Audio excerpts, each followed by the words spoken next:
La philo, les gars, c'est pas qu'un truc de dissertation.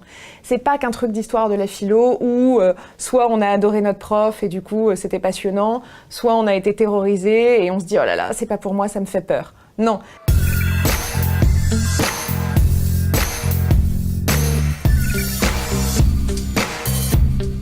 J'ai vraiment voulu être un espèce de relais et dire mais la philosophie, c'est vraiment un outil du quotidien pour la pensée.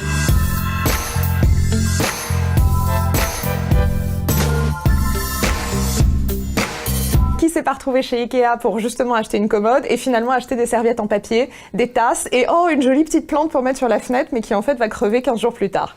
Tout le monde l'a fait et on se retrouve tous à dépenser des fortunes sans comprendre pourquoi. Et en fait Spinoza m'a permis justement de me dire que cette espèce de désir, donc ce conatus, est en fait quelque chose non seulement, qui nous arrive à tous, mais c'est aussi ce qui nous fait vivre.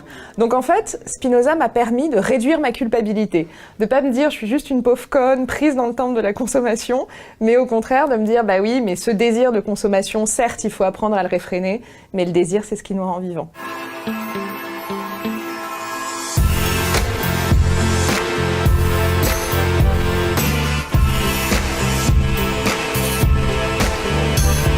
Simplifier la philo, c'est aussi donner accès à la philo. D'ailleurs, ce que j'ai voulu, c'est aussi permettre de s'en emparer. C'est pour ça qu'à chaque fois, je propose un livre à lire ensuite. Parce que bien sûr, l'idée, c'est pas juste de dire Spinoza est sympa chez Ikea ou Aristote quand on est en gueule de bois, mais c'est vraiment de dire allez-y, allez puiser dans cette pensée-là et osez. Oser désacraliser. Donc en fait, la simplification, d'ailleurs je préfère le terme simplifier au terme vulgariser, parce que simplifier, c'est rendre accessible. Et donc rendre accessible, c'est rendre universel. Or c'est vraiment l'idée de base d'ailleurs de la philo, c'est une universalité. En fait, la philosophie, qu'est-ce que c'est ?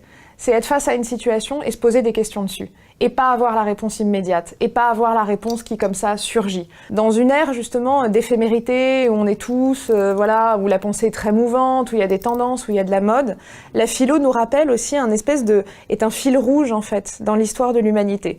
Et ça, je trouve magnifique, parce que la philo nous précède et nous dépasse aussi. Parce que sans doute que Spinoza sera là quand peut-être Ikea aura disparu, et moi, sans aucun doute.